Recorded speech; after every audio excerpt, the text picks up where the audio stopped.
ये लिखा है उस समचतुर्भुज का क्षेत्रफल ज्ञात कीजिए जिसका परिमाप 164 सेंटीमीटर है और एक विकर्ण की लंबाई 80 सेंटीमीटर है। ठीक है ना। तो सबसे पहले बात करें, जैसे हमारा एक चतुर्भुज है रोम्बस जैसे इस तरीके से। ठीक है। इसकी समचतुर्भुज की भुजाएं जो होती हैं चारों समान होती हैं।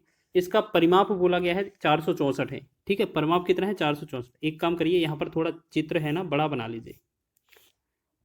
चलिए देखो, इसका जो चारों भुजाओं का योग है, परिमाप कितना दिया है 164।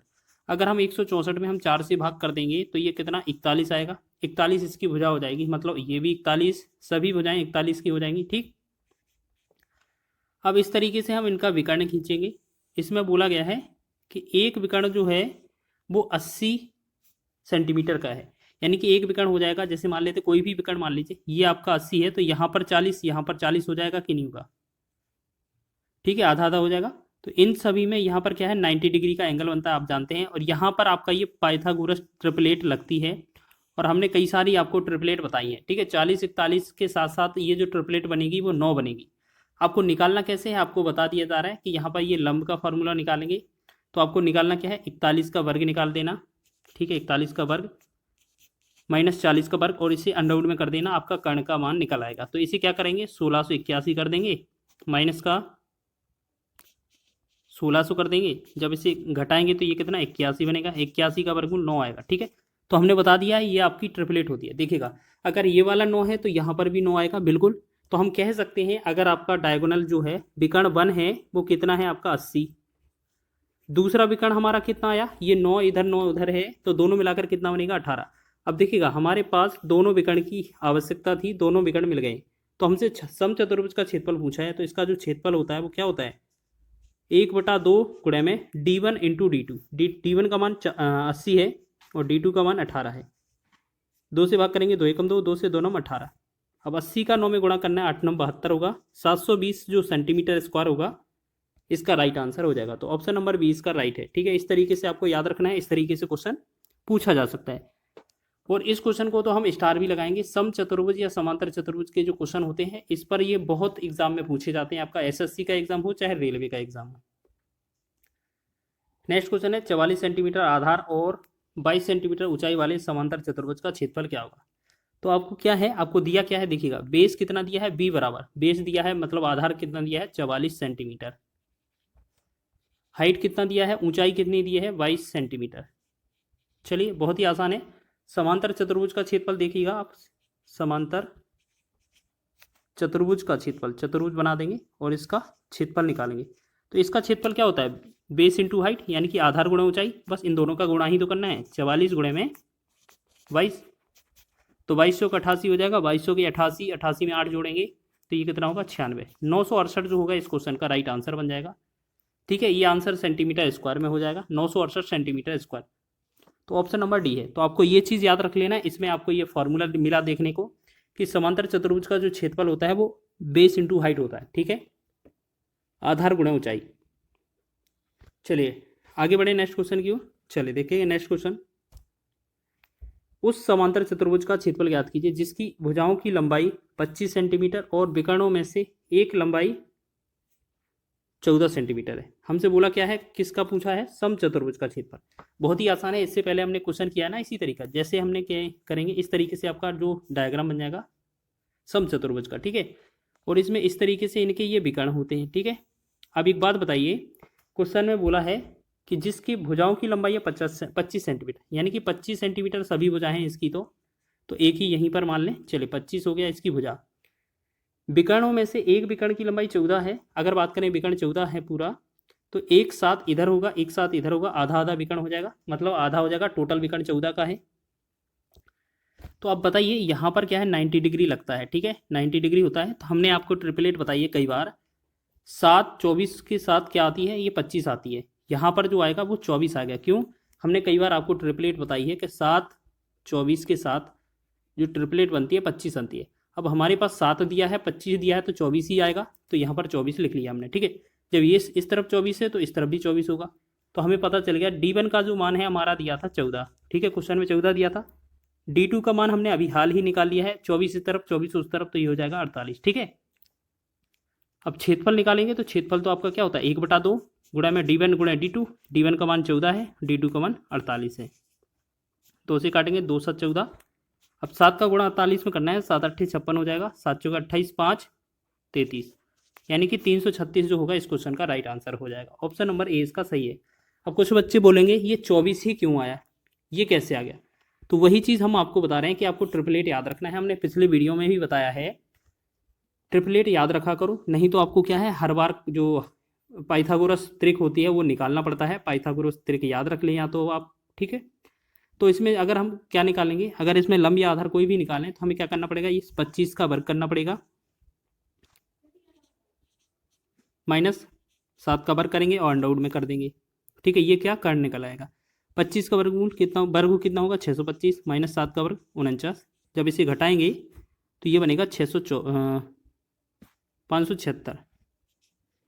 576 बनेगा, और इसका जो वर्गमूल आएगा वो कितना आएगा 24। तो ये हमारा कर्ण निकल मतलब ये लंब या आधार में से कोई सा भी मान लें, ये निकल कर आ जाएगा। तो आपको क्या है याद रख लेनी है कुछ ट्रिपलेट। तो हम कुछ ट्रिपलेट आपको लिखवा रहे हैं। जैसे आपने 7 24 के साथ क्या देखा 25, तो ऐसे ही 2 का इसमें गुणा करेंगे तो 14, इसमें करेंगे तो 48, और इसमें करेंगे तो 50। दूसरा ये ट्रिक हो जाएगी, ट्रिक, ठीक है। एक होता है 3 4 5, ये एक ट्रिक होती है। इसमें 2 का गुणा करेंगे तो ये 6 हो जाएगा, इसमें 2 का 8 हो जाएगा, ये 10, ये भी एक ट्रिक होती है। इस 3 वाले में 3 से गुणा करेंगे, 3 3 का 9, 3 चौके 12, 3 5 15, तो 9 12 15 भी एक ट्रिक होती है। मतलब कई सारी ट्रिक होती हैं, अगर आपको एक ट्रिक आती है तो उसी के मल्टीपल में आपकी ट्रिक निकल आती है, जो पाइथागोरस ट्रिक होती है, ठीक है। तो इसका आंसर हमारा ऑप्शन नंबर ए हो जाएगा। चलिए आगे बढ़े अगले क्वेश्चन की ओर। नेक्स्ट क्वेश्चन देखेंगे, बहुत ही आसान है, और इस क्वेश्चन को बात करेंगे, इस वीडियो से क्वेश्चन जो है आपका जरूर आएगा, क्योंकि यहाँ पर कंफ्यूज करने वाले क्वेश्चन होते हैं। एक समचतुर्भुज का क्षेत्रफल ज्ञात कीजिए जब जिसकी भुजा 10 सेंटीमीटर हो, सबसे लंबा विकर्ण 16 हो। देखिएगा सेम क्वेश्चन है, हम इसको थोड़ा यहाँ पर लिख के दें। यहाँ पर हम क्या है समचतुर्भुज बना रहे हैं, ठीक है। चलिए दोबारा से बनाते हैं। यहाँ पर क्या है समचतुर्भुज, हमने समचतुर्भुज बनाया इधर से इस तरीके से, ठीक है। बोला गया है इसकी जो भुजा है वो 10 सेंटीमीटर है, सभी भुजाएं 10 सेंटीमीटर हो जाएंगी। सबसे लंबा विकर्ण 16 है, अगर ये आपका 16 है तो मतलब क्या 8 8 होना चाहिए, 8 इधर होगा 8 उधर होगा। तो हमने पिछले वीडियो में भी बताया है, अभी आपको ये भी बताया था कि यहाँ 8 और 10 है तो यहाँ कितना आना चाहिए 6। क्यों? क्योंकि आपका ट्रिपलेट 3 4 5 होता है। अगर इसमें 2 का गुणा करेंगे तो ये 6 होगा, इसमें 2 का गुणा करेंगे 8 होगा, ये इसमें करेंगे 2 का गुणा 10 हो जाएगा। तो 6 8 10 की ट्रिपलेट होती है, ठीक है। तो हमें अगर आपका 8 दिया था 10 दिया था तो ट्रिपलेट में क्या आना चाहिए था 6। तो अगर आपको ये 6 मिल गया है तो इस तरफ भी तो 6 होगा। तो इस प्रकार हम कह सकते हैं जो हमारे पास D1 है वो कितना था हमारे पास 16, D2 जो दूसरा विकर्ण निकल कर आया है वो हो जाएगा 6 और 6 कितना 12। D1 D2 ये क्या है विकर्ण है, डायगोनल 1 डायगोनल 2। चलिए अब बात करेंगे इसके क्षेत्रफल की, बात की जा रही है। तो क्षेत्रफल का मतलब क्या होता है 1/2 गुणे में D1 इंटू D2। तो पहला 16 दिया था गुणे में 12 दिया था, 2 से भाग करेंगे 2 6 12, तो 16 का 6 में गुणा करेंगे 16 6 का 96 वर्ग सेंटीमीटर हो जाएगा आंसर। ऑप्शन नंबर सी इसका राइट आंसर हो जाएगा, ठीक है। चलिए आगे बढ़े अगले क्वेश्चन की ओर। इसी तरीके से आपको क्वेश्चन बनाने हैं।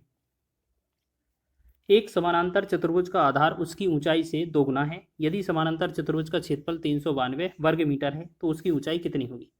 बहुत ही आसान क्वेश्चन है, एक आपका बेस है एक आपका हाइट है। क्वेश्चन में बोला है जो चतुर्भुज का आधार है उसकी ऊंचाई से दोगुना है, हाइट को हम x मान लें और बेस को हम 2x मान लें। अब आपको पता है ना समांतर चतुर्भुज का जो क्षेत्रफल होता है वो क्या होता है, अभी आपको बताया था बेस इंटू हाइट होता है, बस इतना ही तो होता है। तो बेस इंटू हाइट के बराबर आपका क्षेत्रफल कितना दिया है 392। बेस की वैल्यू कितना है 2x और हाइट का वैल्यू कितना है x, बस इसमें 392 लिखेंगे, ठीक। अब 2 से यहाँ डिवाइड करेंगे, 2 एकम 2, 2 से यहाँ पर करेंगे डिवाइड, 2 एकम 2, 2 9 18, 2 6 12, ठीक है। तो यहाँ x और x का गुणा होगा तो ये कितना हो जाएगा x स्क्वायर, यहाँ पर देखें यहाँ हो जाएगा x स्क्वायर, और ये कितना है 196। अब ये x स्क्वायर का वैल्यू 196 है, तो आपको पता है ना ये कितने का वर्ग है 14 का वर्ग है। तो हम कह सकते हैं यहाँ पर जो x का मान निकल कर आएगा वो 14 आ जाएगा। अब क्वेश्चन में हमसे पूछा क्या है हाइट, हाइट मतलब h पूछा है, h का मान क्या था x का तो वैल्यू हमने देखा है ना 14 आ गया, तो 14 ही आंसर हो जाएगा, ठीक है।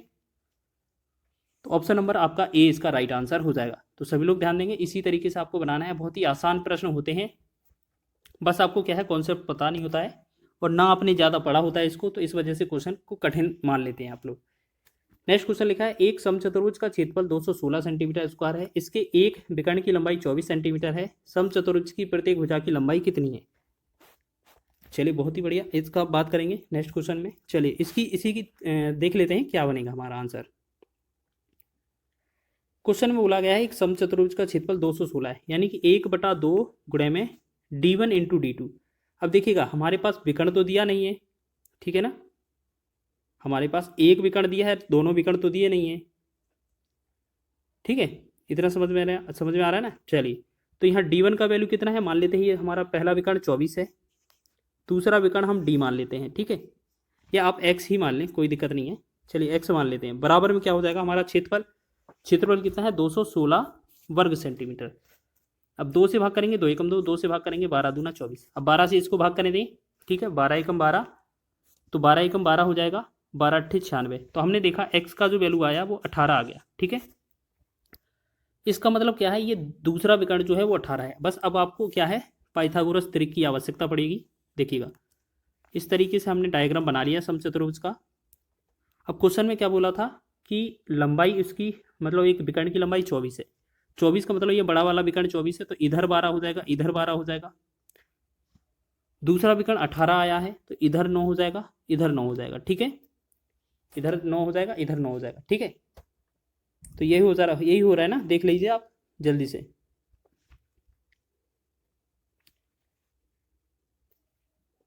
तो इतना समझ में आया। अब देखिएगा, अब यहाँ पर आपको पता है 90 डिग्री बनते हैं, तो ये पाइथागोरस त्रिक होती है। 9 12 के साथ आपको पता है कितना बनता है, 9 12 के साथ हमने अभी आपको एक्सप्लेन करके दिखाया था। देखिएगा अब आपको एक्सप्लेन करके दिखा रहे हैं, जैसे आपने एक त्रिक पढ़ी है 3 4 और 5, अगर हम इसमें 2 से गुणा करेंगे तो 6 8 और 10, सभी में 2 से गुणा कर दिया। हो सकता है हम 3 का गुणा करें सभी में, तो 3 त्रिका 9, 3 चौके 12, 3 5 15। ये क्या है आपकी त्रिक होती है, मतलब डायरेक्ट आंसर होता है। तो आपका 9 दिया है, 12 दिया है, तो यहाँ कितना आना चाहिए, देखो 9 दिया है, 12 दिया है, तो आपका कितना आना चाहिए 15। तो 15 इस क्वेश्चन का राइट आंसर होगा, ठीक है। लेकिन अगर आप लगाना चाहते हैं तो देखिएगा लगाएंगे कैसे, जल्दी से देखिएगा, लगाकर दिखा देते हैं। देखिए यहाँ पर कर्ण निकालना है, तो कर्ण कैसे निकलेगा, जो 12 है 12 का वर्ग करेंगे, अब प्लस में 9 का वर्ग करेंगे, तो 12 का वर्ग 144 हो जाएगा, प्लस 9 का वर्ग 81 हो जाएगा। इन दोनों को जोड़ेंगे तो ये बनेगा 225, और इसको वर्गमूल करेंगे तो ये 225 कितने का वर्ग होता है 15 का, तो 15 इसका राइट आंसर होगा, ठीक है। इसी तरीके से बनाना है आपको। चलिए लास्ट क्वेश्चन की बात कर लेते हैं यार। अब इस क्वेश्चन में लास्ट की बात करते हैं, लास्ट क्वेश्चन है इस वीडियो का। एक समचतुर्भुज का क्षेत्रफल 24 सेंटीमीटर स्क्वायर है, इसके एक विकर्ण की लंबाई 8 मीटर है, समचतुर्भुज की प्रत्येक भुजा की लंबाई क्या होगी। देखिएगा अभी हमने जो क्वेश्चन बताया है ना आपको ट्रिपलेट के माध्यम से, उसी तरीके से सॉल्व करना है आपको। क्या आप करके दिखा सकते हैं, देखिएगा अभी इसी पर आधारित था।